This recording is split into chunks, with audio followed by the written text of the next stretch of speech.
Hey, welcome back to the infamous podcast. As Darryl steps all over the intro. Darryl.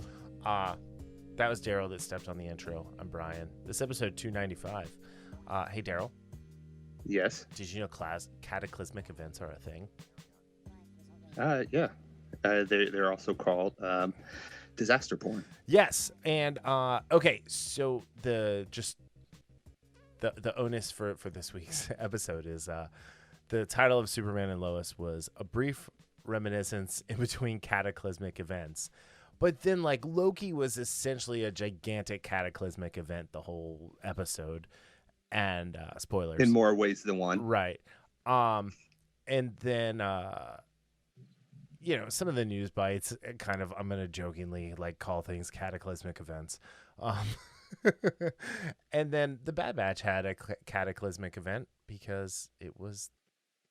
We'll talk about it when we get to it. So, all right. Hey, how's your week going? It's Friday. It's time for us to record, and Yeah, I'm not trying to build a clubhouse and stealing boxes or anything like that. So. No. So I didn't get fired for that. So that's good. That's good. So, yeah, I don't know. Lots of interesting things happening this week. There's a bunch of stuff we're not talking about. Fast 9 hit the movie theaters. That kind of snuck up on us. 66 million. Yeah, crazy, right? Thursday night. Yeah. So we're probably gonna see it. I planned on going to see it maybe this weekend, maybe on Monday, just so I don't add to that opening weekend box office because of China Cena. Oh God, that guy. Oh. Haven't heard a thing from him. No. Well, except for that he's coming back to wrestling, and I cannot wait for him to get just booed mercilessly out of the building at SummerSlam. The sign should be legendary. Yeah. So, well, you know what though is WWE has a long history of taking signs away from people. So this is true. The Hey John, why can't you see Taiwan, or something like that would definitely not fly. Anyway. But yeah, so we've got some news on a Supernatural spinoff. We're talking about some of our favorite YouTubers this week because they all seem to have gotten banned. And we're going to talk about that a little bit, especially heel versus Babyface, because what he got banned for cracks me up. Shang-Chi had a new trailer come out, and then we're going to do the Murderer's Row of Loki, Bad Batch, and Superman and Lois. Yeah, that's being kind when you say Murderer's Row, but yeah, okay. I mean, it's kind of what we like right now. We're in Loki, Bad Batch, and Supes and Lolo territory right now for let's just reviews. Say trifecta. There you go, trifecta. So that's what we have to look forward to for the rest of the episode. Kicking off, we've got the Supernatural spinoff, which, let's be honest, Supernatural spinoffs don't have the best track record of making it to air. So when they're talking about the Winchesters, which is actually being brought up on by Jensen Ackles, and how do you say his wife's name?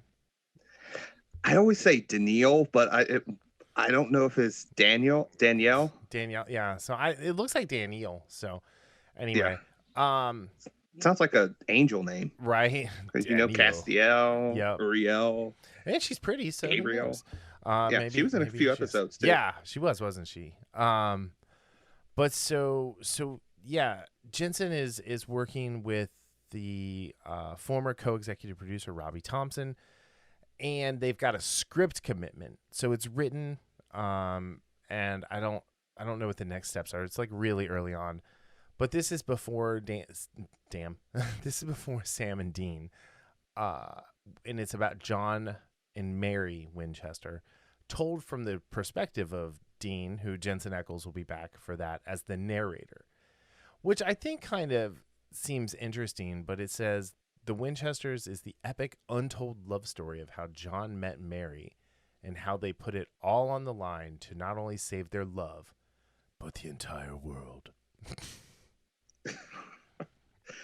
And as I was telling you, well, this might be a little different from the other failures because both of those, one was called Bloodlines and one was called The Wayward Sisters. Yeah, they both had backdoor pilots and then like in the sense of during the season of Supernatural, these characters were given front and center stage, and it just kind of, they both fizzled out. Neither one of them got picked up. Yeah. So this is a little different in that respect. And like I was telling you before we went to air, is that there's a little bit of, and you actually, and you can explain what you mentioned, but there's actually kind of a continuity issue a little bit in the sense, because or I should say, John never knew that Mary hunted until until Mary's father and mother were killed. Mm-hmm. And one of the things I knew that one, because I just watched a reaction to that episode, season 4, episode 3, when Castiel sends Dean back in time, basically to say, look, dude, you can't change things. Mm-hmm. I mean, things happen. But you made an interesting point, because, and again, time travel and all the wonkiness, Dean was the one that helped his father pick out the Impala. Right. Well, so all of that is just the same whole time travel spiel of, okay, how does that work? That's kind of a paradox, isn't it? Right. So, but you mentioned that, hey, Dean coming there could have been changed something even slightly, where now John knows about hunting, and him and this series is him and Mary doing the hunting or what have you before Sam. Right. Because I believe this was like 9 years before Dean was born. I'm not exactly sure. It was like 9 or 10 years before Dean was born. I mean, because it says here, I mean, Mary was killed by a demon when Sam was still a baby. Investigating her death, John becomes a hunter and then passes his knowledge and skills. They should put skills in quotes, and knowledge for that matter in quotes, onto his sons. John was a recurring character in the first season, died in the second season premiere. Spoilers, but that was like 18 years ago, so suck it. Anyway, yeah, so honestly, I think probably what happened is Dean, like, what would be really interesting is if it picks up where Dean tells him to get the Impala, and then like they do that little like supernatural like montage flash that they would do when they would like show real quick what happened in the previous season. Yeah. And it's current, and then they go in a different direction. Like, this is a different timeline. See, I could get with that. Like, that would be cool. Honestly, when I first heard this news, as big as, I was one of those, I was on the ground floor of Supernatural when it started, the first episode I watched. And I've watched it since then. It's not like Smallville where I took a break for a few months or something. Mm-hmm. I've watched Supernatural every week live since it's been, it's been a thing. Yeah. So I started watching in season 3. Mm-hmm. And I watched season 3 first because I got my father-in-law the DVDs, and then I took the digital codes, because that's when like they used to give you the digital codes for iTunes with all the TV shows. And I watched season 3 before I watched anything. And then went back and watched seasons 1 and 2. And then the only season I watched appointment viewing was season 5.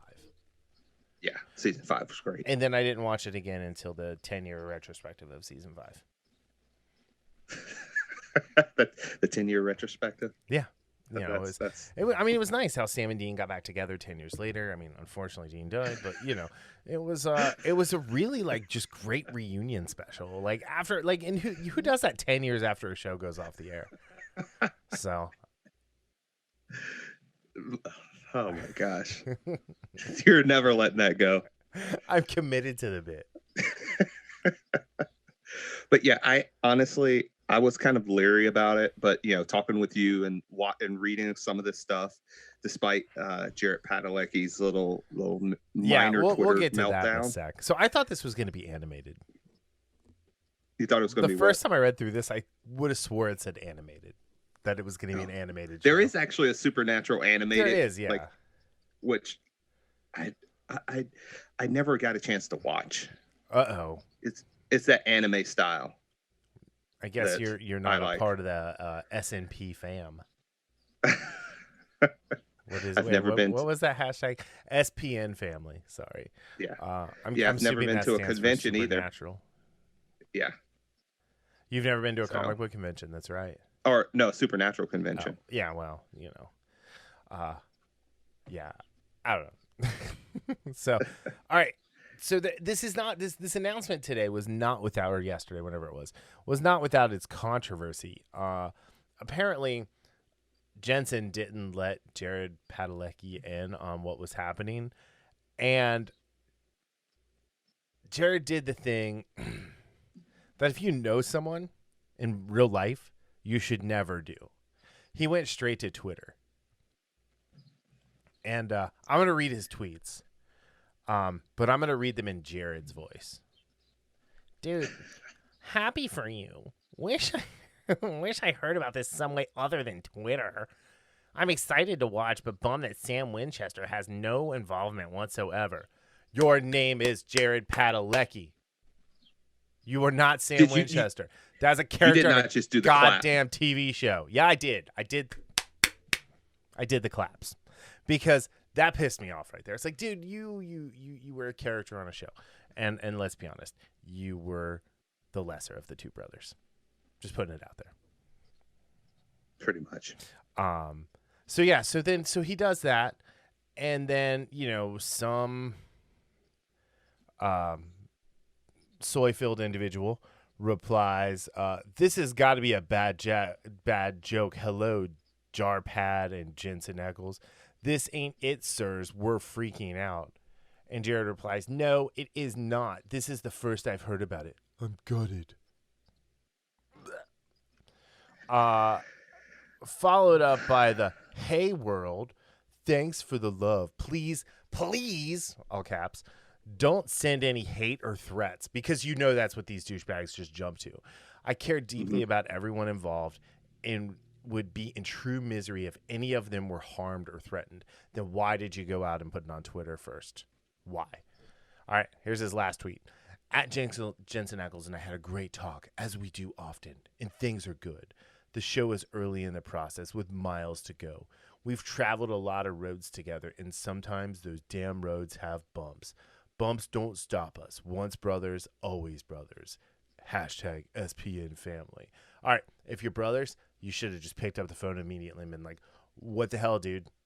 What the hell? Like, what? I want to be involved. I want to be the co-narrator. I want my dopey voice to be on there instead of your cool gravelly voice." Yeah, and that's exactly it. People, So I know, don't use Twitter. Yeah. To let out. No, let me backtrack. Do not use social media to have little conniption Don't fits. air your dirty laundry. Yes, if you have a problem with somebody that don't put it on social media. Talk to that person. So, like I told Brian, even if you don't know that person, figure out how to get in touch with them and do it privately. Do a DM where you say, "Hey, can we chat about X, Y, or Z?" Yeah. But like I said, hey, I thought it was a little bit weird that Jensen did not call him and say, "Hey, this announcement's going out." He could have done it same day before they sent out the tweet or whatever. Like, he could have just done so you it know, like minutes before. Like, "Hey, by the way, this is about to be tweeted. Peace out." Yeah. That's all. So I think that's on Jensen. However, with that being said, Jared is a big boy. I mean, he's literally, like he's 6'5". Yeah, he's giant. And jacked. Dude, pick up the phone. You all have worked together for 15 years, unlike what Brian says, and call the guy. It was 5 years and 1 hour special. Come on. Like, they barely know each other. Let's be honest. No, you're right. Okay, no, you're right. How about a nice compromise? They've known each other for 15 years. No, you're right. They've worked together for 15 years. And, they have. They spent a lot of time shooting in the front seat of an Impala, driving up and down roads. I mean, that there's probably the majority of time filmed in the whole show was them in the front seat of a car. Oh, there's a ton of time with that. So I mean, they were always there, and what bothers me is this: is he knows what Twitter is, right? Yes, he 100% knows, and to make the statement of please don't send any hate or threats. You knew exactly what you were doing. You knew you wanted to have somebody go and shit on Jensen Eccles' day by doing just what you did. Because your little feelings were hurt. Yeah. So, and then the soy-filled individual, "This ain't it, sirs." It's not up to you. I don't care if you're freaking out. Like, you're a stupid Stan account.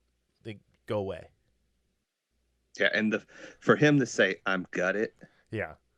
Yeah. I If sure you're would like mine gutting you, boy. right, if you don't use your own name on social media, like I believe none of what you say. And everyone's like, "Oh, anonymity and anonymity." You know what? Nope. Not for you. Nobody. No, No. my all my social stuff is my name. So if I say something, I said it. If it got hacked, it's still under my name. I have to deal with that. It's not like I'm Jay Williams and gonna say something stupid and be like, "Oh, I was hacked." No, you're a moron. But yeah. So here's the thing. This takes away from the excitement of the show for me, 100%. Not because Sam Winchester, aka Jared Padalecki, isn't involved, but because it's already starting on a note of people are going to be divisive about it because it's just one of the brothers. Yeah. So, but again, people are not going to understand that this is not the brothers' story. No. Yes, Jensen Ackles is narrating, but he is not. It's not going to be like Dean is going to be in the show as we've known him for all this time. He's the executive producer as well. So, again, Jensen left the CW. Like this is a Warner Brothers. This is gonna be a Warner Brothers show. It's probably gonna end up on HBO Max. Let's be honest. It's probably not gonna be on the CW. That would actually make it more interesting for me. Absolutely right. Jared Padalecki stayed with the CW. He's doing the homeless man's version of Chuck Norris, and great. You're on the most popular show on the CW. That's awesome. I'm happy for him that he found something. Jensen is stretching his wings. He's gonna go do The Boys. He's doing a bunch of different things. He's gonna executive produce this. He voiced Batman in The Long Halloween. Awesome. Like he's trying different things. Everybody should be happy for him. What I'm disappointed about is that he's going back to the supernatural well so early. Yeah. So I don't know. But yeah, so this is something to follow. Obviously, I don't think either of them were right in how it was handled, but I think one of them handled it better than the other one. Yes. Hey, Darryl. Yes. Volamagoles. Valadohares. Now, if you say that in the translated from Valyrian into English, we would get banned from Twitter. Yeah. Now, much like our I don't even want to say buddy because we don't know him. I've never left a comment or anything, but Az from Heel versus Babyface. Anyway, what's your question? If we would put that Valar Morghulis in Valyrian in there, would we get banned? I don't know. It depends on if in Essos that is considered hate speech. Because Twitter is a global platform after all, and they don't really care about the laws in America as long as you're not breaking the laws anywhere else. Right. So, anyway, all right. So, if you guys don't know, there is a YouTuber out there. His name is Az. His channel is Heel versus Babyface. I did not know about Heel versus Babyface until I don't know what do you want to say, like 3 months ago when you told me about it. I've since watched nearly every video he's put out since then. He quickly became one of my favorites. Mainly because when he talks about soy-filled individuals or SJWs, he gets the for realsies. And because he's this big British dude, big heavy-set British guy, and he's got the British accent, and it's the for realsies. And it makes me laugh every time. I know, I'm very simple. I'm easily amused. But anyway, so he got suspended, and he's not the only one of our like YouTube staple of people we follow who got suspended this week on Twitter. But he was banned and suspended from YouTube, or from not YouTube, from Twitter. And he put out a video about it, which is very funny. You should watch. And he said all men must die as a reply to someone, quoting Game of Thrones. after. So a little bit of background. He's talking about this god awful, horrible Winter Hulk is coming. Yeah. Sorry, I guess I should have given it the context of. So Jason Aaron and like who are the other people involved in this? What is going to be? It's a shit Jason show? Aaron and Javier Garrón. Yeah.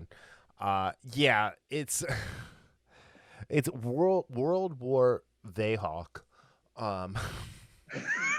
So hey man, we got to be inclusive. Yeah. Remember when Marvel was known as the House of Ideas? Now it's the House of Pandering and bullshit. And remember rehashing when Jason stories? Remember when Jason Aaron was actually good at writing comic books? Because I sure do. Yeah. I remember when Jason Aaron was the reason his name on a book was the reason I bought it. That's been years since that's happened. But yeah, so it's just this, it's just funny drama. Yeah. So first, like to get to this, they're doing a World War She-Hulk where she looks like Daenerys on steroids, and it looks like she has the Onslaught type. It's very similar Onslaught. Daenerys and Onslaught had a baby, and he got the blonde hair instead of the Professor X Red Skull bulb. So one, they're rehashing a good story in World War Hulk, just like they're doing. I won't, the whole Miles Morales is getting his clone saga. So that's something else. But just the idea, they've already redesigned She-Hulk to look like a ma'am. A ma'am. Which, yes, because She-Hulk has always have a womanly figure, but she was badass. Oh man, I wish I was using the pod track today, and I could have had it's ma'am. And so he added Marvel, Jason Aaron, and Javier Garrón, and he said all men must die. Yeah, well, because it's called World War They Hulk, and it's ridiculous. Yeah, honestly, he should have just wrote Valar Morghulis because you know what you're dealing with Twitter and all of that. But I do like that he called She-Hulk Super Saiyan Targaryen. So yeah, as is a funny dude, he makes a lot of jokes. He makes fun of a lot of people. So it's just one of those things that is what it is. But I guess he said this was like his third strike, so he's done with Twitter, I guess. Mm-hmm. This is why I mean, neither one of us use social media a whole lot. We mainly use Instagram to send memes and pictures of people back and forth to each other. Yeah. I mean, honestly, like between you and Jay and Jamie, I don't use Instagram for anything else.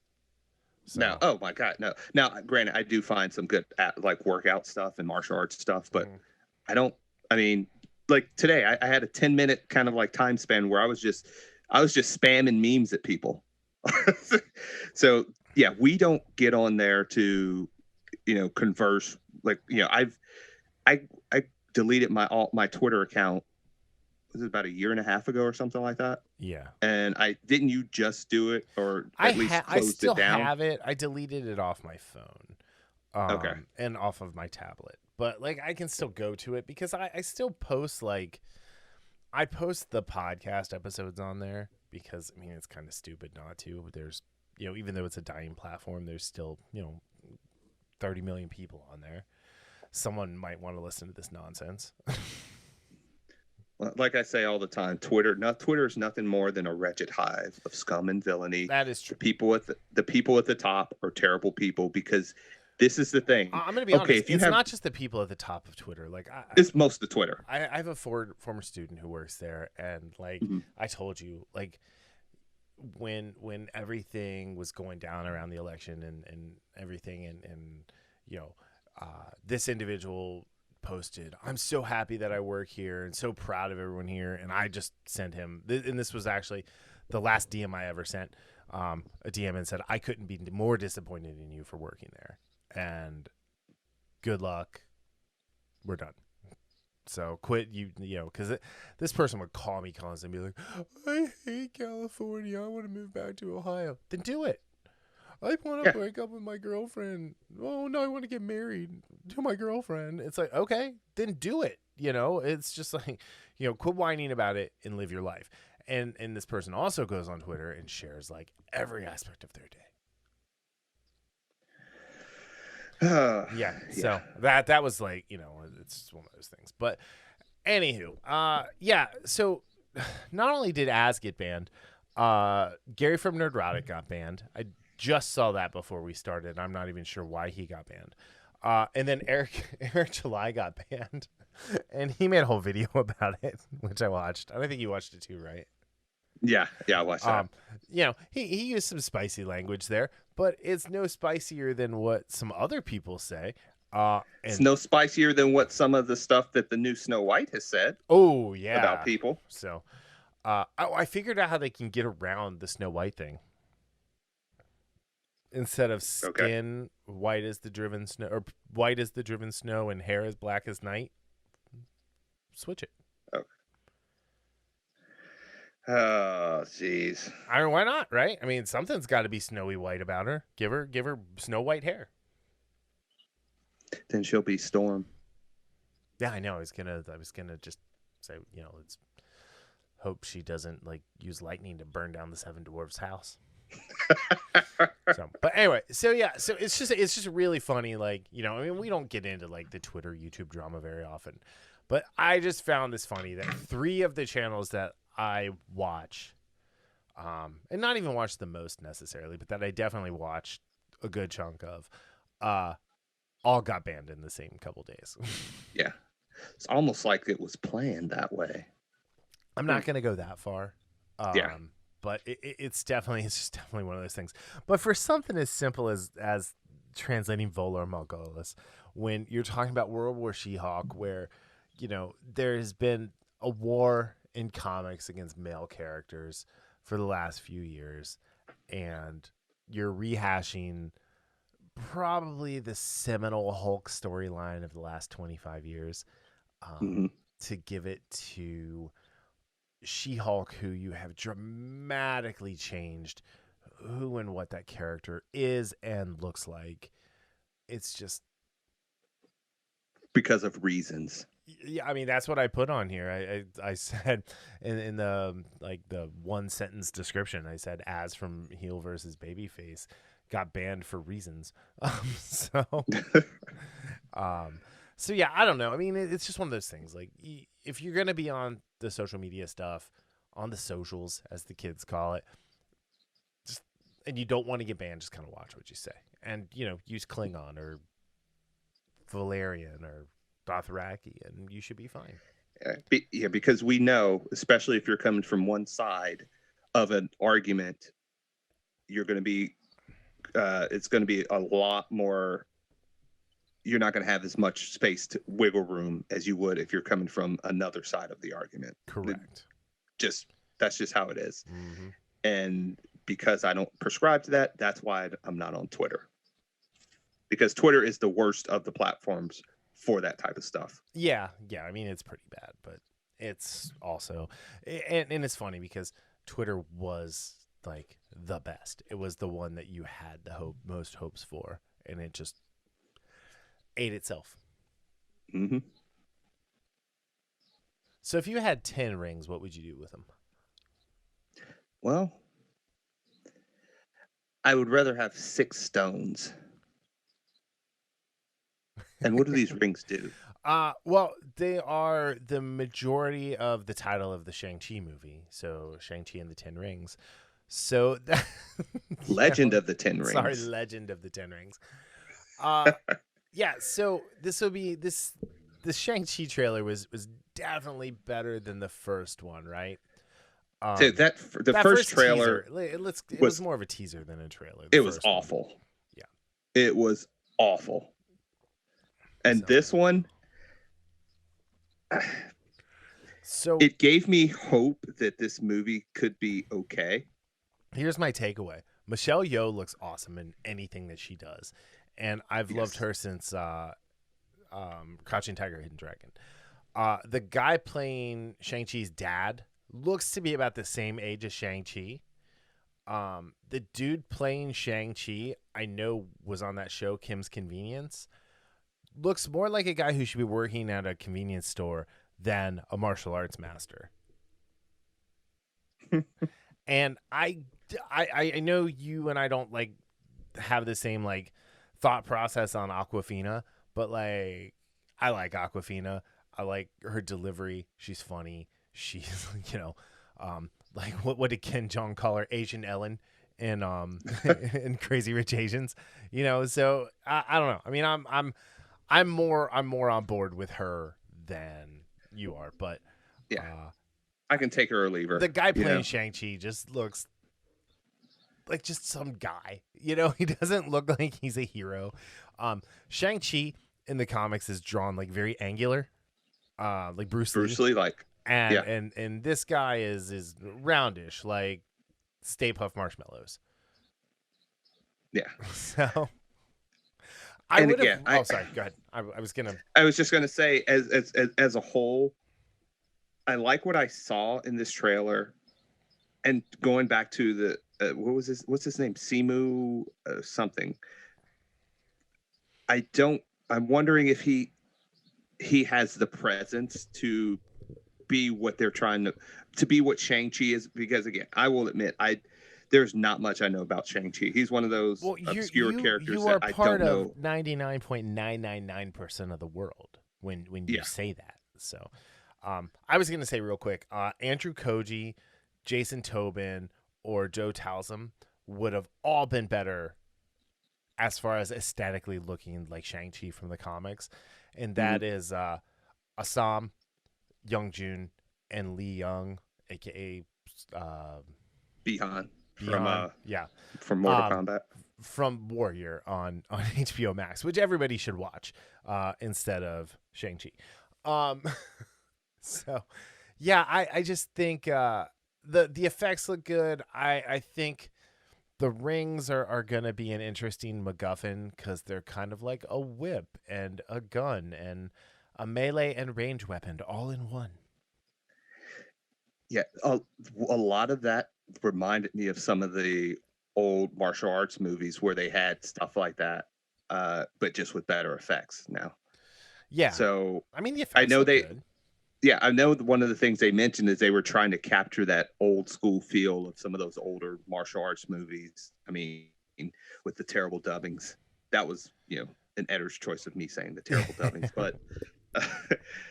And again, those were the ones I grew up on. I love those things. As corny and cheesy as they were, I love those. So if it does that, and and again, we cannot stress this enough, as long as its purpose is to tell a good story.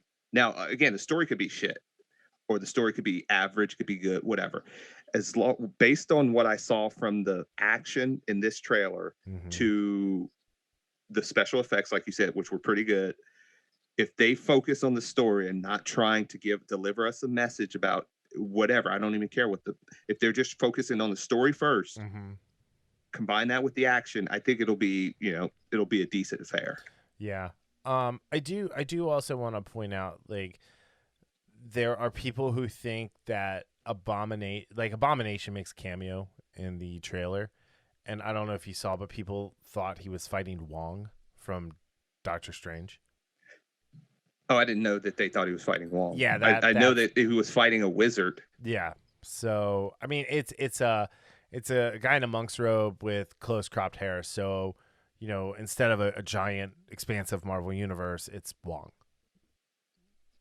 So instead of it being like just a jobber that Abomination can snap in half, it's Wong. So, but I wonder if Tim Roth is back as. I didn't look that up, but I'm pretty sure I saw something when I was trolling the internet or scrolling through the internet yesterday or the other day that Tim Roth was making it. Okay. This was before the trailer came out. So, but I wasn't 100% sure where that source was from. So I can't confirm or deny that. And then other people thought the dragon was Fing Fang Foom. But I'm going to burst that bubble right now. It is the Great Protector. There's a pop out for it already that matches the look yes, it of is. Yeah. the dragon that we see. Yeah. So Wait. they've already said Fing Fang Foom is not going to be in the movie. And, Marvel doesn't want to surprise anybody with anything anymore. So, yeah. I don't know. I thought it was better. Like it showed some interesting stuff. I'm on board with Michelle Yeoh. I don't know if this is one I need to see in the theater though. I'm still I'll depending on what's out around that time, because we're on those times where I want to be in the theaters more. So if that's the only thing that's interesting, I'll give it a gander. Yeah, I'll give it a go. You gonna get that Shang-Chi Stan account going. You gonna hit the comic book store and get all the back issues. No, because I'm not even okay. I haven't gotten any Shang-Chi pops. I haven't pre-ordered anything, so that'll tell you how. Okay, yeah. This is how I know the Shang-Chi movie does not have a lot of buzz. There are entire boxes of Shang-Chi pops on the pegs at Target still, and like my Target never has any toys, so whenever they get something they sell out. It's all Shang-Chi, all 6 figures. And the AI Tony Stark Iron Man suit from the Virtue Signal and Winter Soldier line. Like there are, because there's 2 of those per box, and there are probably 10 of those at my Target on the peg. None of the other characters. So, although I was at a different Target and I saw Zemo and I didn't get it, and now I kind of regret it. But I'm not getting Marvel Legends anymore because they kind of suck. They don't suck, but I only get the Cyclops ones.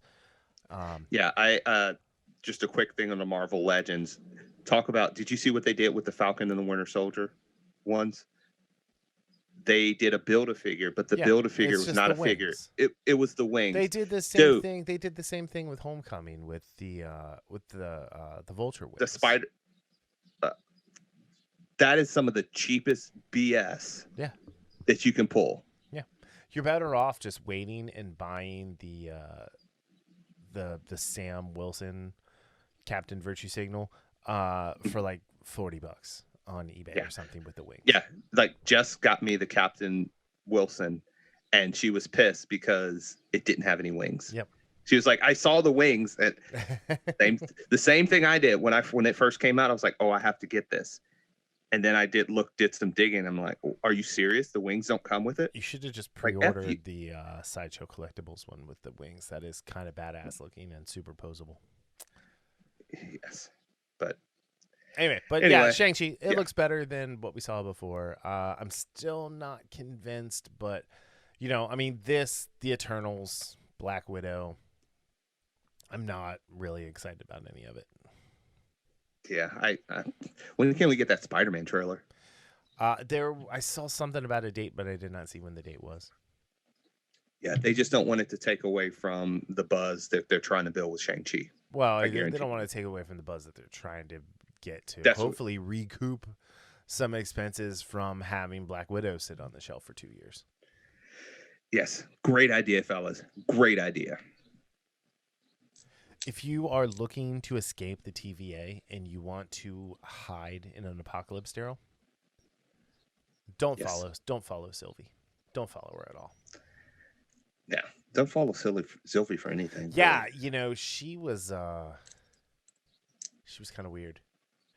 I don't know Sophia Di from anything, right? The Lady Loki Sylvie.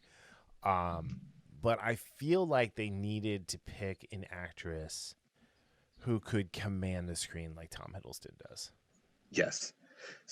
So a funny thing, a couple of my friends, in the guys chat I have, one of the things that one of my friends wrote, he says, Mobius and Loki chemistry is greater than Loki and She-Loki chemistry. Yeah. Which is 100% correct. Well, I encourage everyone to go to Sophia Di Martino's IMDb page, because in her profile picture, she's got this like weird, goofy smile with bright red lipstick on and kind of looks like a clown. So not that she's not a pretty lady or anything, but like the only thing I've even seen, I think that she was even in was Yesterday. And I don't remember the character that she played in Yesterday. I still haven't watched that movie. It's okay. I like the Beatles. I imagine like the guy in Yesterday, if I woke up in a world where nobody remembered the Beatles, that I would probably try and remember all of their songs and write them myself. But as anyone who knows me knows, I don't know the words to any song, and I tend to just enjoy making them up to the melody more than singing them right. So yeah, so she Sophia there as Sylvie is definitely a lesser Loki. Yeah, and one, we knew this was going to happen in the sense of not just because Loki has been a female in the comics, in Norse mythology, Loki has been a female, but also that the direction Marvel has been going with this type of stuff. So it comes as no surprise. And it doesn't come as any surprise either that she's better than this our Loki in pretty much everything too. Yeah, we watched as a family this time. I did not watch it before. And when they were going through the TVA, and she's just like killing the TVA hunters and knocking them down and using their eraser sticks and all of that stuff, and like it was nothing. It's like, give me a break. I legitimately sighed like 4 times. Like, which honestly, which again, what did I tell you in the first episode? That was my problem, is how they took down Loki and how much trouble he's Asgardian. Well, he's technically, he's raised Asgardian. Yeah. He's technically, giant. Yeah. But he's from Jotunheim. He had all this trouble and this issues, and then she comes in, and does what I expected him to do based on his knowledge, his experience level, and all the stuff he can do. Yeah. Even without his magic, right. He should have been able to do all of that. Right, because he's still got like strength and durability and all that stuff. 1,500 years of fighting experience. But here's the other thing, is when he was fighting Randy and the hillbilly dude in the mini mart or in the shopping center, he had access to his magic. And he still got his ass kicked by a human. Yes. So, And this is one of the things, I think I said this last week, and I have been annoyed with the MCU, and I'm annoyed with a lot of stuff where they are very inconsistent with things. There is a scene in this episode where Loki force holds a building and pushes it back up. A building. Yeah. And you're telling me he's getting his ass handed to him by possessed humans? Right.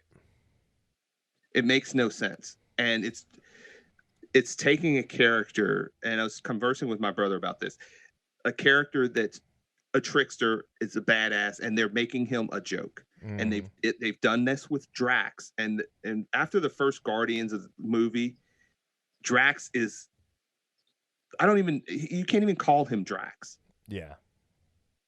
I know people laugh at it and stuff. He's the butt of a joke, and he shouldn't be. Yeah. Just like Loki shouldn't be. Well, let's also talk about the other thing that Loki shouldn't be. That doesn't really matter, to be 100% honest. But Kate Herron, the director of all of these episodes, said, from the moment I joined, again on Twitter, mind you, from the moment I joined at Loki Official, it was very important to me and my goal to acknowledge Loki was bisexual. It is a part of who he is and who I am too. I know it's a small step, but I'm happy and my heart is so full to say this is now canon in MCU. The fact that she said that was her goal should have disqualified her from ever taking part in this show. Yeah. Yeah. So, again, Loki being, and then CBS's headline for this: Loki confirmed as bisexual becomes first major queer character in Marvel Cinematic Universe. Wrong. Loki becomes the first self-insert queer character in Yeah. the Marvel universe. Yeah, I mean, like, it's just one of these things where, um, it's like I say about like Brian Bendis and Dan Slott. Who are you, Kate Herron, to stand on the shoulders of, 60 years of a character and self-insert yourself into this character? What you're doing isn't writing. What you're doing isn't creative. What you're doing is self-insertion at the peril of the story you're trying to tell. Yes. And that's the problem with this show so far. That was the problem. And again, I don't know what Malcolm Spellman said. I don't remember some of the stuff he said, but that was the problem with Captain America or Falcon and the Winter Soldier. It was too focused on inserting things, inserting messages, inserting, ideologies instead of telling a good story. Yeah. I mean, remember back in the good old days when we were watching WandaVision, and it's like, really the only thing we could argue about is like, is she the villain or isn't she? Yeah. Like, the further we get away from WandaVision, and even though the finale wasn't great, the more whimsical I am for WandaVision. Oh, absolutely. Like all of the two shows that we've gotten since just make me wish they would have just stopped at WandaVision and been like, all right, we're good. Yeah, we knocked this one out of the park. or just kept it up with, hey, we're going to do this what if series. Yeah. Okay, that's fine. Yeah. That's animated. Yeah, that's done. Yeah. Because, and again, we know this has been coming this has been going on in comics for years. Well, here's the other fun thing about Kate Herron's tweet. This Loki's a variant. Loki's dead. Mm-hmm. There's no bi Loki in the MCU. That's actually a very good point. This isn't the win that these people think it is. Like, all right, you have a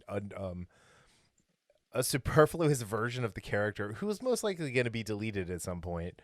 All right, cool. The character's still dead. Yeah, and I have a problem when people want to have a character that I get it when people say, hey, I can identify with this character because of this trait. Okay, whatever. But when you're a creator and you're doing that at the expense of a story that you should be trying to tell, that tells me you should not be anywhere near creative endeavors like this. No, do your own. That's fine. Yeah, do your own, but not taking someone else's work and then working your own ideology into it. That's where the problem we have. It's like I like to say, who are you to change what someone great created? Make your own thing. Make your own thing. Yeah. Like it's hard. That's why they don't do it. That's why these people don't do it. It's hard to make your own thing. That's why we're getting stuff like the Miles Morales clone saga. That's why we're getting the World War She-Hulk. That's why we're getting all of these rehashes. I'm calling that World War They Hulk for the rest of my life. So, and we know you could do that considering the supernatural thing. So, what's supernatural thing? Is that like the Rocky thing? I mean, or the supernatural 10-year anniversary. But as many issues as I had the biggest issue with that tweet, and it's basically telling me that the rest of this show, we can be almost assured that the rest of this show is going to be average at best. Oh, I think you're way overshooting. Way overselling. How bad this is going to be from here on out. But we're halfway in. We're halfway in, yeah. and this is a Seinfeld episode. Nothing has happened at all in this series. Not one thing of note. I will give this episode some credit. I did like the fight scenes, despite making Loki a jobber. Yeah, which he was absolutely a jobber in this episode. The fact that it comes out that all the TVA agents or what have you. Yeah, they're all variants. Yeah, that was which I think that's very interesting. Yeah. And again, this has nothing to do with plot, but Loki singing and singing that kind of like Norse song, like when he slows it down, not the fast version, but when he actually slows it down, there was something about that like there's some, it pulled some emotion out of me because I like that type of singing. Yeah. And there was just something very intimate about it and how he was looking at, well, I would say himself, but the other variant. Right. I really liked that. But other than that, that was it. That's what I liked about this episode. I felt like this was just an MCU version of an episode of Doctor Who. I've seen enough Doctor Who things about Doctor Who, which, So there was like a temporal device that was broken that they had to try and fix to get on, almost like a Bad Batch episode with the ship. There was a thing that was broken that they had to fix. There was a bunch of stuff falling. There was lots of running. There was a bunch of people trying to deceive and double cross each other. Yeah. Yeah, no, the best part of this was when Loki got drunk on the train and smashed the glass and he said, "Another." I like that because that was the nice little callback to Thor. Yeah. Yes. So, I mean, it was a callback to his Asgardian, his adoptive Asgardian roots. Yeah. So that was about it for me. Everything else, I still, maybe next week. We only have two. We have 3 episodes left. It looks like we're going to get the history or the kind of like a quick history of Sylvie next week. Yeah, I'm okay. Here's the thing: the less we know about Sylvie, the more interesting the character is. Yeah, but because right now I still don't have I have no connection to her. It's how she's written. I don't think the actress, and again, I don't know if it's her or because I know she's written right now. She's written poorly. Yeah, I think it's a combination of she's not a strong enough actress to share the screen with Tom Hiddleston to feel like that she's anything other than a lesser Loki, right? Because when like the brief scene we had with Gugu Batha-Raw as Ravina Renslayer as the judge and Tom Hiddleston, like that was a good scene because she acted very well and very much in charge and very no, you're a god, I don't care, I'm the judge, I'm the one who's passing down your sentence. Mm-hmm. And Owen Wilson, who was woefully missing from this episode. Hell, even Miss Minutes when Loki was trying to hit her with the jet ski magazine had more chemistry than Sylvie did. So yeah, I don't know. So did you realize the little like time tuner thing is called a TemPad? TEMPAD? No. Yeah. So I thought that was kind of funny. And telling. But anyway. All right. So let's say out of 5 busted TemPads, what do you call it? What do you give this? Originally I gave it a 2.5, but I'm dropping this down to a 2, talking about it more like Loki being a jobber. The CG was not good in this episode. It just, everything about this seems like they're skimping on budget, even though I don't think they are, but it just comes across that way. Inconsistencies with the storytelling, particularly Loki. Make Loki who he is. Not Loki again. Yeah, I was going to say that. But yeah, I give it a 2. Yeah. I think I'm going to go with a solid 4. Oh, wait, no, that's wrong. No, I'm going to go with the 2. Yeah. Yeah, I'm not. I totally forgot this episode came out on Wednesday. It wasn't until later in the evening when I got a notification on my phone that there was a new episode of Loki available on Disney Plus. So yeah. Well, see, I have a kind of it's donuts and Disney Plus for me on Wednesdays. And so before I start working, I get my donut, get some coffee, and I'll watch this. Do you call that D and Plus? Yes. And then I start work grumbling because I was upset with how this episode was. Yeah, see, I came home from the gym and I didn't even think about Loki being on. I was like, no, I just got to work. But yeah, I think a 2 is a more than fair score. I was about to say it's more than fair. It's more than fair. It's downright lenient. So as I was watching The Bad Batch, I could not help but think perhaps what they should have done is made a Bounty Hunters series this week.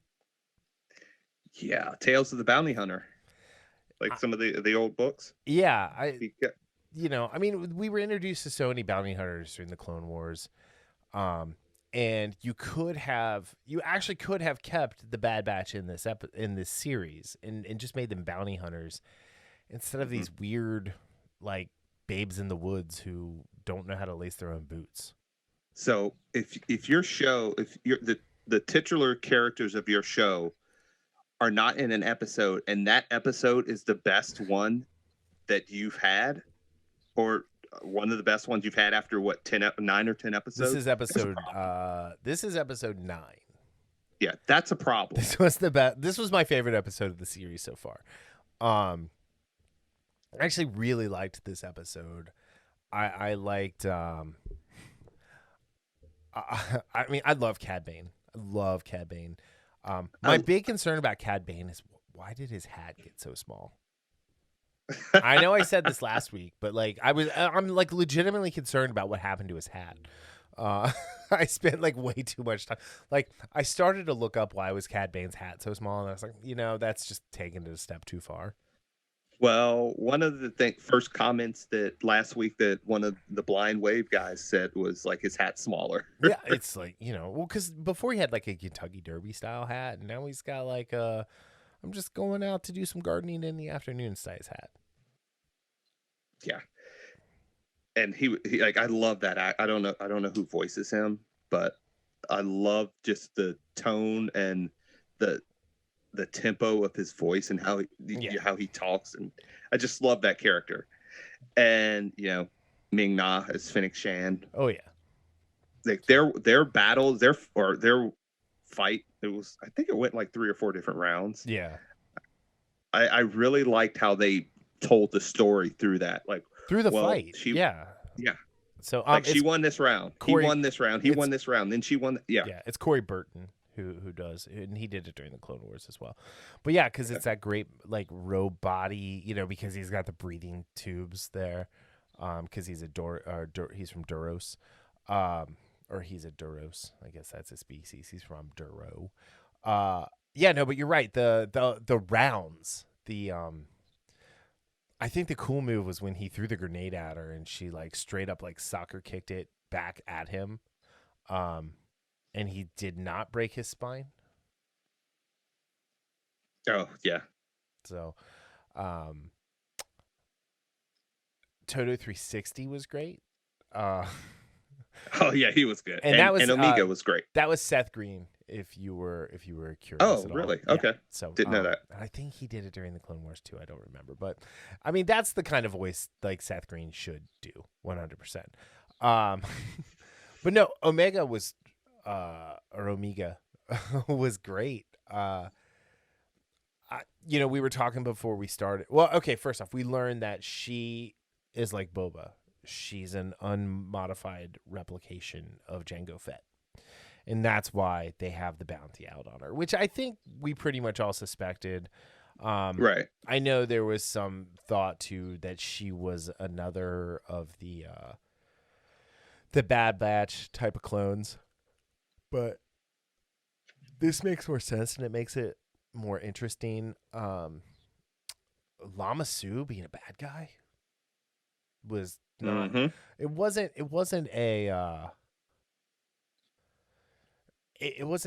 a surprise, but at the same time, it's like, okay, like you just want you're very short sighted. So that was interesting. Tan Wee, Tom Wee was in Attack of the Clones. So, I mean, just like Lama Su was, but Tom Wee was the one that Boba talked about in episode 2. So that was sad to see what happened to Tom Wee happen. Rip. Yeah, rip. But Nala Se is an interesting character as well, and it'll be interesting to see more of that power dynamic on Kamino, hopefully in the second half of the season. Yeah, yeah. Like, honestly, just with the clones themselves, I love the idea of just their variant personalities, but I don't know if it's just that the storytelling sticks when they're on screen. And it's as if the writers don't know what to do with them. I think the writers keep falling back on the trope or the, like, okay, Wrecker is the funny meathead, Hunter's the dad, Tech and Echo are the same character. They should have turned Tech bad instead of Crosshair.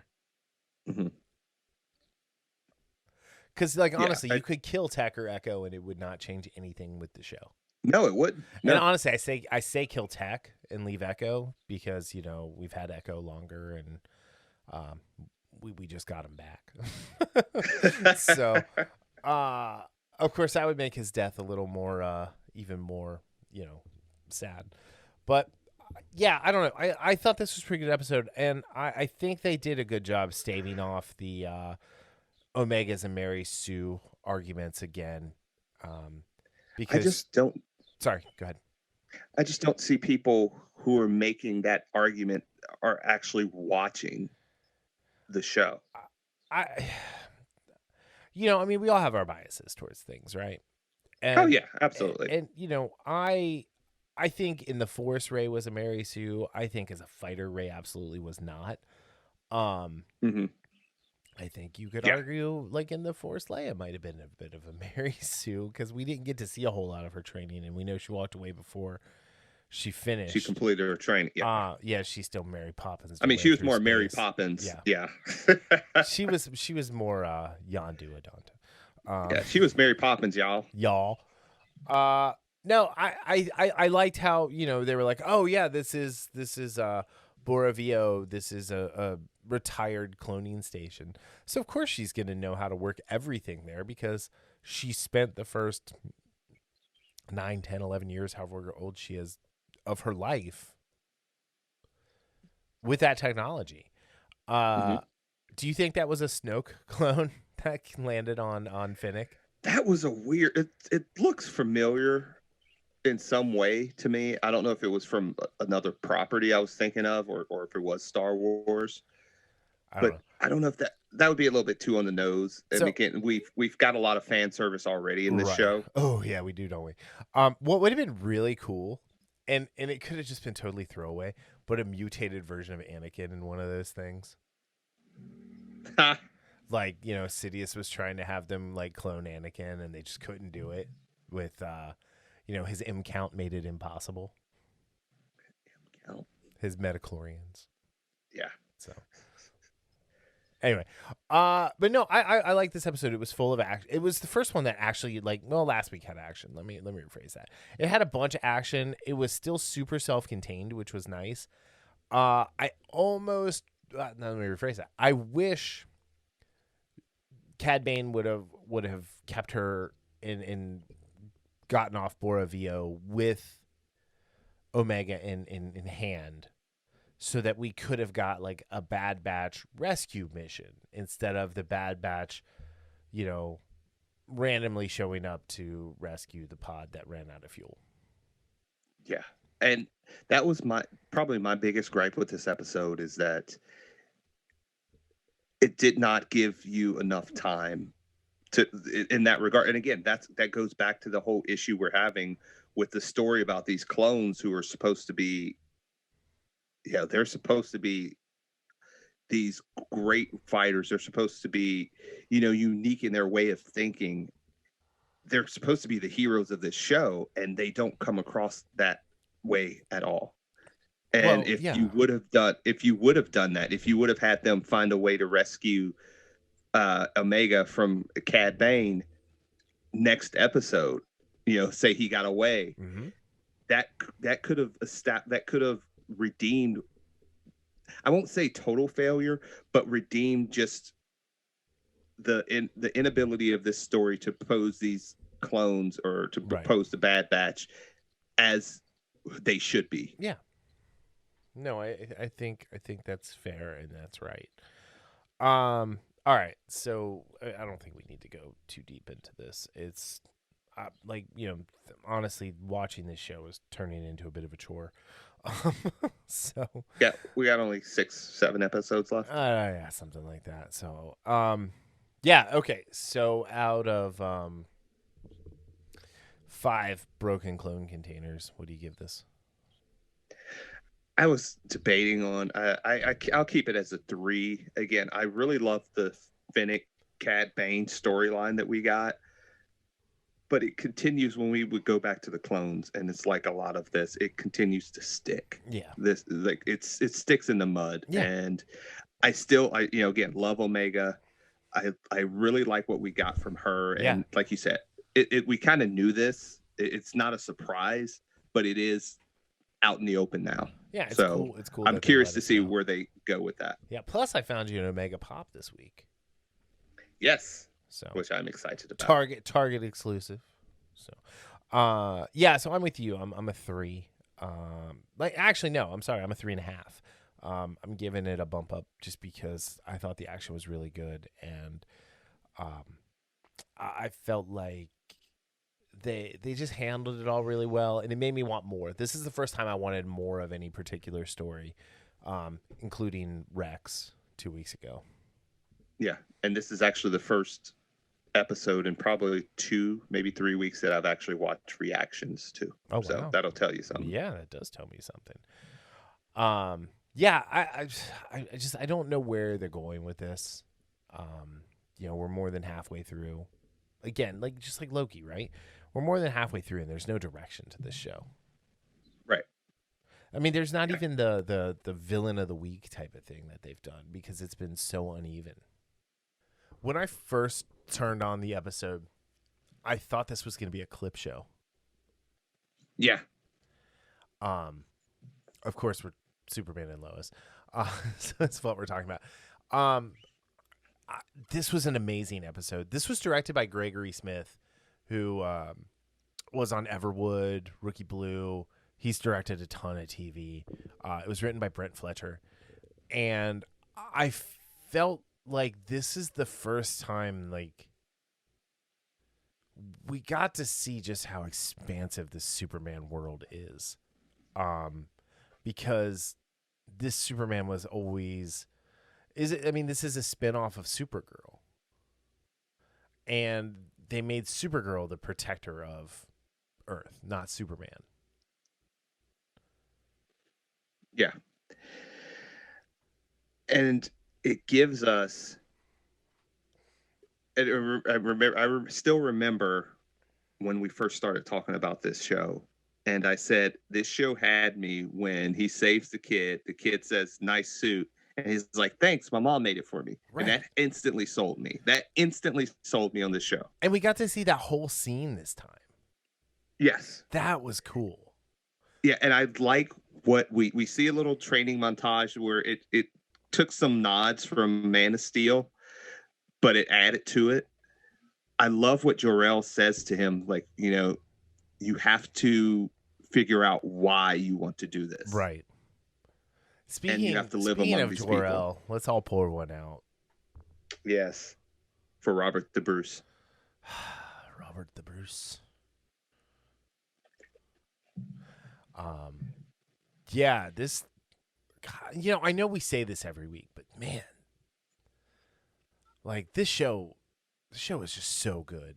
And it's entertaining. That's the thing. It's Tall Row, Morgan Edge. Since they made that reveal 2 episodes ago, they have only made that character cooler every week. Yes, because one of the things you said is he was very much a reminder of Zod in Man of Steel. Well, my in the sense biggest of what his fear was that he was Zod. Yeah, which we're very glad Thank you for not doing that. Thank you for not doing that. But in this episode, when he's fighting Clark or he's fighting Cal, what he says is he's so hurt by by Clark rejecting him. Yeah. That's what he looks at it as. And when you see a little bit more of his history with his father, or his own Jor-El, you can see why. His Zeta. yeah, Zeta Rho. And not just that, but also how he was first greeted and when he came to Earth and how he was experimented in prison. So you understand his point of view, not only in the sense of why he hates humanity, but also he's thinking, hey, this is my brother. I know he's lived with humans, but I think once he realizes who I am, he'll come to me. He'll come to my side. He'll be on my side. And then that pain and anger of being rejected, of him, like, you know, having an exclamation with emphasizing each word he says with a punch about you rejecting me and this. And then what does he do with a person like that? What he does when he's hurt, he lashes out and he tries to hurt the person that hurt him as bad or worse than he's been hurt. And he does exactly that. Yep. I mean, Edge, Tauro. I like calling him Tauro. That's just fun to say. I mean, yeah, I like that. He went to the farm. Yes.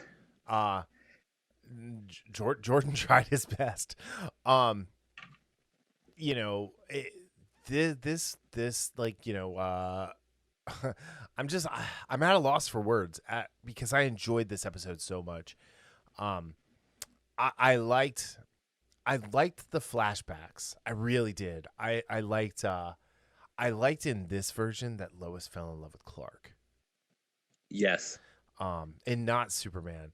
And I love that scene where she's like, is superhearing one of his powers? And he just did that wave. Like, I heard everything.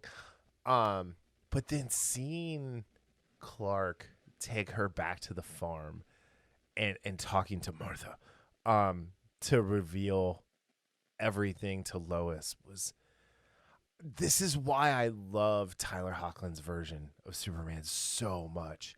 He literally is the perfect balance of the two characters, of the two sides of the character. Let me rephrase that. I feel like we didn't get to see enough of Henry Cavill as Clark Kent. No, absolutely we didn't. No, we didn't. No. But I think he's a pretty damn good Superman. I thought Christopher Reeve was a good balance. I thought Brandon Routh did a great imitation of Christopher Reeve doing the balance. And I actually thought Brandon Routh's Clark Kent was the stronger version of that portrayal. Just because his Superman didn't get to do much of anything. But this, and obviously Tom Welling was just Clark. He never got to be. He was the red, blue blur. But at least he wasn't the streak. Anyway, seeing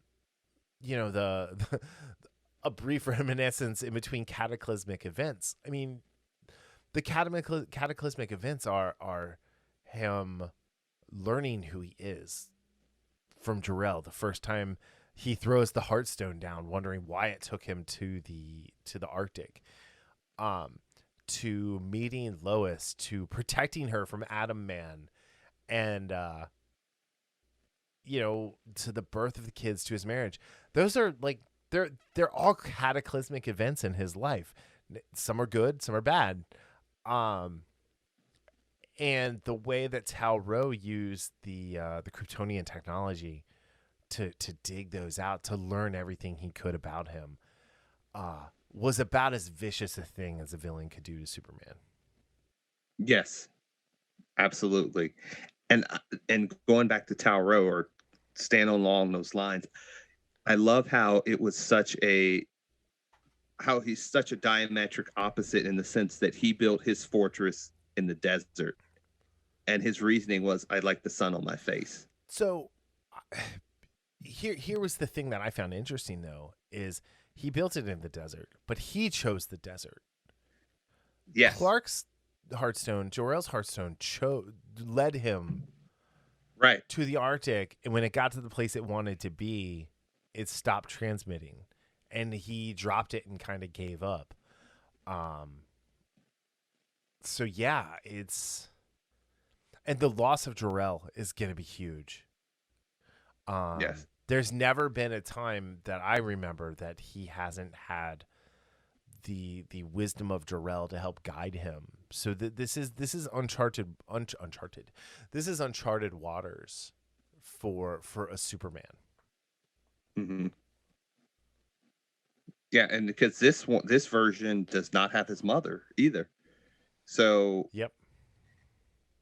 all connections with actually, you know what? Technically, he does because he has the Eradicator.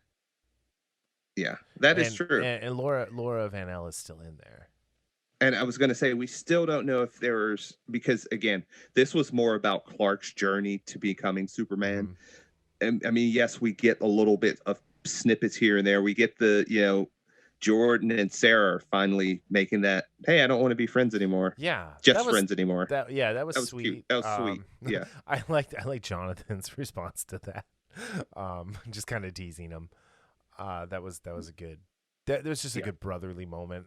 And here's the thing: like last week, we felt like they used the twins a little too much. This week, they used them just the perfect amount. Yes. I smacked the arm of the boob. Anyway, again, Tyler Hoechlin, Bitsy Russell, or Bitsy Turlock, their chemistry is amazing. I feel like. You feel like this is a couple who loves each other more than anything, but man, just the Morgan Edge Talro Clark Kent Kal-El Superman dynamic this week really put this over the top, and just looking at Adam Rayner, he's crushing it right now, just like Eric Valdez does with Kyle. Like I think and Wole Parks does with John Henry Irons. I really think they picked the right foils for Clark and Lois in this show. And the actors who do it really help. They all bring the best out of each other. And this is again where like it scratches that Smallville itch from like later in the run, when we got past Tom Welling face, and you had that last little bit of Michael Rosenbaum and Tom Welling on screen, 60% of the time, just Michael Rosenbaum lifting Tom Welling up as much as he possibly could, and then Tom Welling taking the reins and running with it and making it his show. Yeah. This cast, and this is not something, I mean, we've said this maybe every week or of this show, but again, they continue to impress. Like Kyle, he doesn't have a lot of space here, but his short conversation with Lois is great. I mean, where he's like, look, I've been an ass this whole time. You were right. I'm sorry about that. But he's always been coming from a place of he's lived in Smallville his whole life, and he's wanted what's best for the people of Smallville, and he thought that Morgan Edge was that person. Right. Well, so it's not. Yeah, and to your point, we're actually shown that in one of Clark's flashbacks when he first comes back to Smallville after his little sojourn around the world and time in the fortress, learning to be Superman, and he goes back to Smallville for Lana.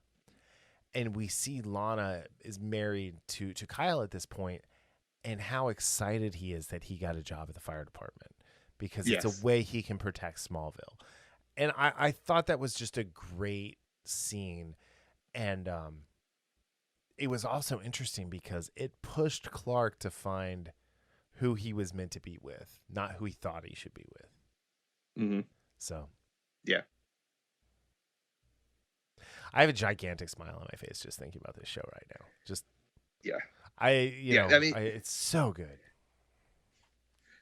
I mean,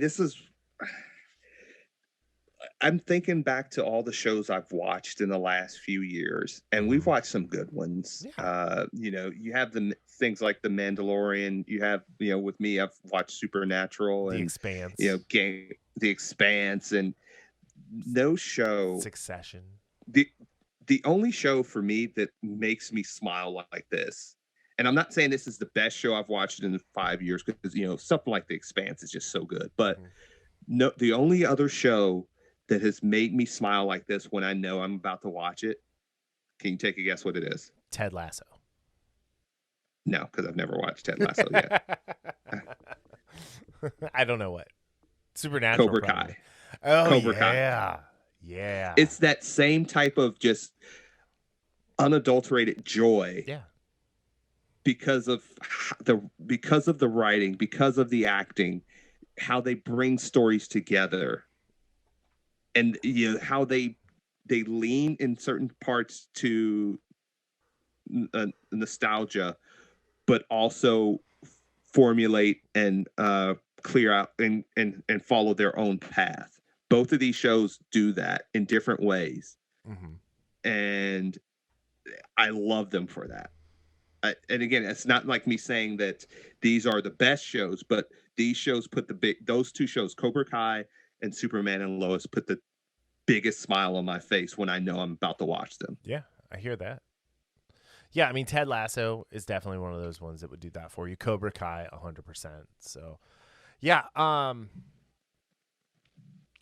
think meeting Zeta Rho was interesting. He had a very like Baron Harkonnens, or Harkonnen, sorry, to him, from Dune, with the way he was training Tal, and kind of the purification through pain, and ending the episode on that note where Superman, in order to save his family, showed up on the farm and bent the knee, right?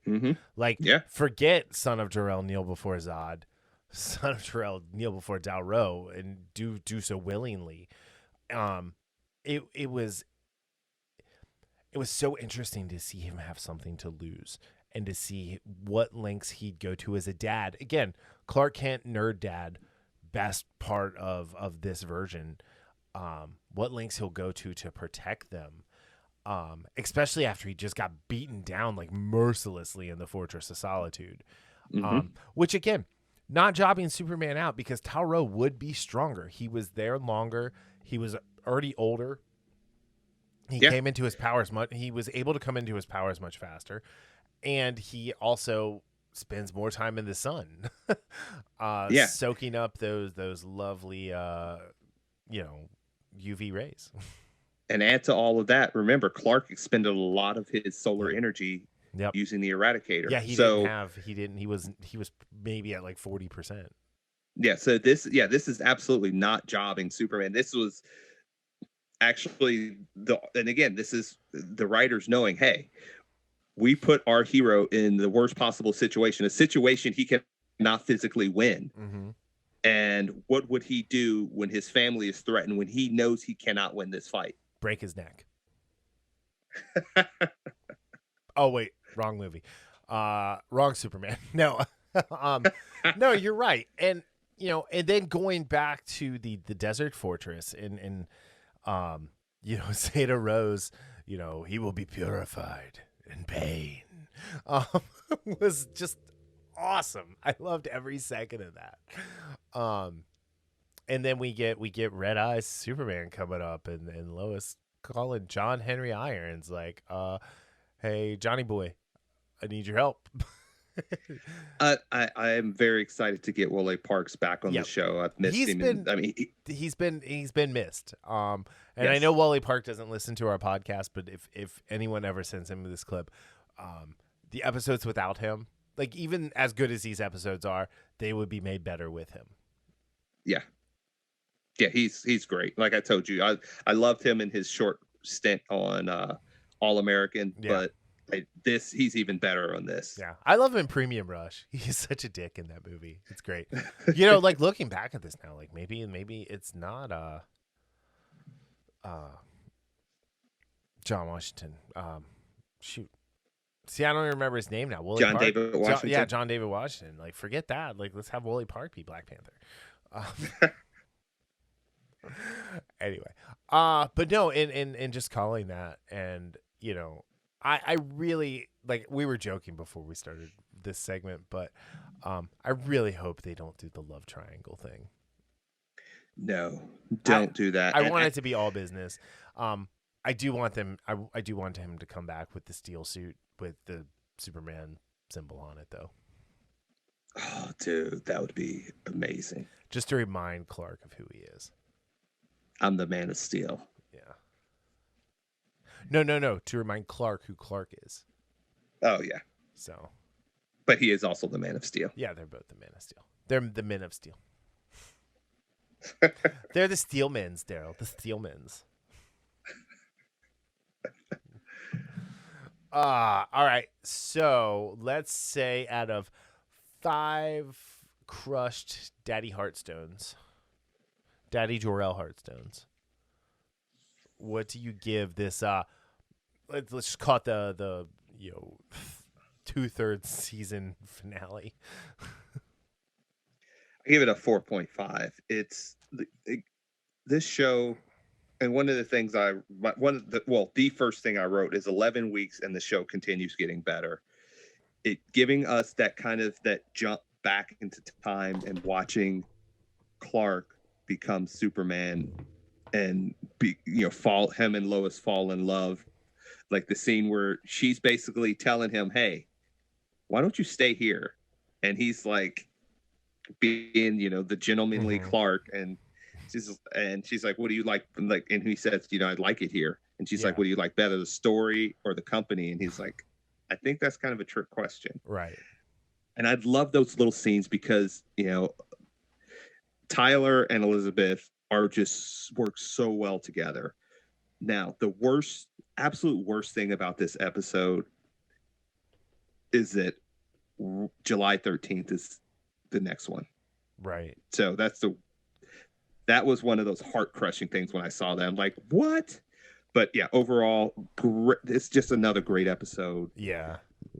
We got so much more from Morgan Edge / Tao Rowe. Yep. This just keeps getting better and better, and I'm just really excited to see how we ended these last, I think, 4 or 5 episodes. I can't remember. Is it 16 or 15? I'm drawing a blank. What are we at? On 10? which one This was it is. 10? This was 11. No, this was 10.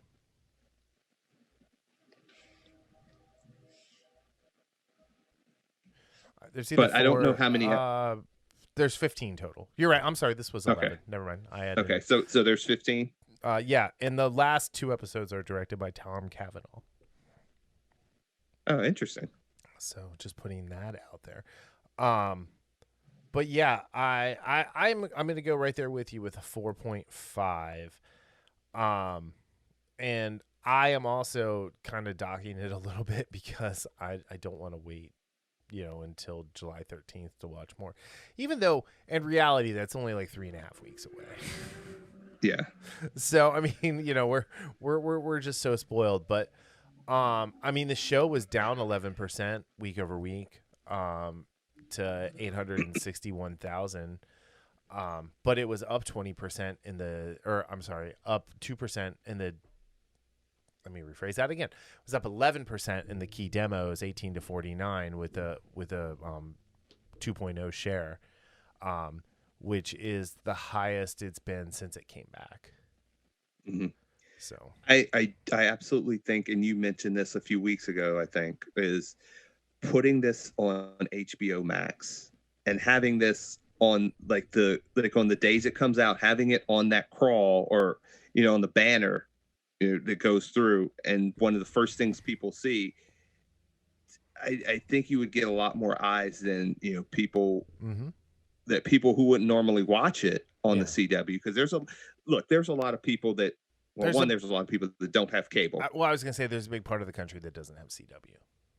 Yeah, and there's that too, and there's people that might have it and they're like, I'm not going to watch, I don't watch CW shows and because of what they've seen before. But if you put something like this on an HBO Max platform, some of those people might be more willing to try it because, it's on HBO Max. Let's give it a try. Yeah. So. Right. Yeah, I'm trying to see how many households CW's in real quick while we're talking. But no, you're right. I mean, having it on HBO Max as well, because it was on HBO Max during the I keep wanting to say hiatus, but I think the sabotage of the I show. 100% believe that. Yes. That it was it was doing so well. It was one of the few CW shows that was up over 1 million every week. And I mean now, I mean it's still doing, I mean still like 861,000 or I'm sorry, 831,000. Let me be correct there. You know, I mean, that's a lot, but it's down 13% from last week. Now, the numbers aren't final. They might go up a little bit, but I mean, they're not going to make up 130,000 viewers. Yeah. So now, are we counted in that because we watch it next day on the CW? I do not know. I think I'm not 100% sure. You know, I just go to tvseriesfinale.com and they just have the latest numbers. But yeah, but I mean, it's averaging, like in the demo, it's averaging a 0.22, which is really good.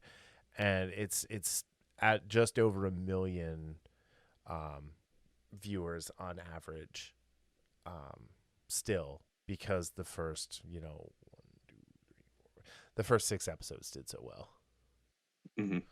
But yeah, so you're not going to convince me that, you know, they didn't try to do that, that they didn't try to sabotage the show.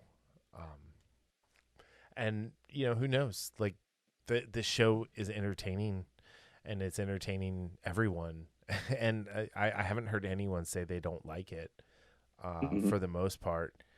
I mean, you have people who don't like any of the CW shows for good reason. You have people who used to like The Flash, like me, or like some of the people that I watch who they're saying they're having a hard time watching The Flash because it's gotten so bad. Yeah, and then they are gushing about this show. Yeah, The Flash did 806,000, which was up 6% from the 759,000 the week before. But here, let's the Flash has not broken 1 million yet this season. This week it did 806, which was the highest it's been since April 13th, and it has not taken any breaks since it came back in March. It got all the way down to 641, which Superman and Lois hasn't gotten that low. And its highest was the first episode, was the season premiere at 998,000, and that was a 38.5% dip from the previous season. And it dropped to a 3.0 in the demo, which is a 50% drop from the previous season's premiere. And I mean, their demo number is really high for the most part, but the last few weeks it's been 17, 14, 20, 17, 20. So, what was the show? Walker is supposedly the most watched show on the CW right now. And let me find the viewership for that.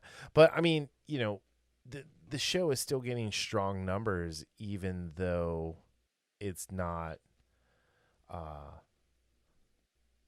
huge numbers. But like you were saying, if this was on HBO Max as well, and they have the extended episodes on the app, and if they put that on the on HBO Max, that's just another selling point to get people to watch.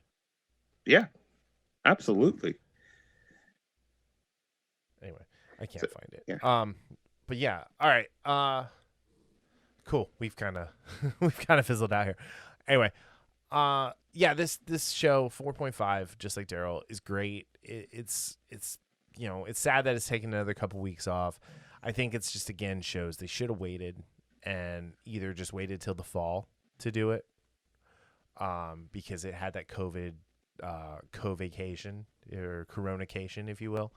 But yeah, it's so good. Yeah, it's just keeps getting better and better, and it's just, hey, writers, showrunner, just keep you keep doing what you're doing. Don't fall into the CW trap that a lot of these shows have. But I just, yes, July 13th needs to hurry up and come. Yeah, is it July 13th yet? Okay, well, cool. On that note, thank you all for listening. I hope you enjoyed this episode as much as we enjoyed doing it. What was the other thing? Oh, July 19th we'll be at Fretboard Live. So if you're in and around Cincinnati, come check us out. Check us out on Instagram and Facebook. You can go to our website, infamouspodcast.com, to get to everything you need. And check our shop out. We've got a bunch of really cool shirts and hats. And there's a new shirt coming soon. All right. Any last words? Nope. All right. Well, thank you all for listening. We'll see you next week. Bye. Peace out.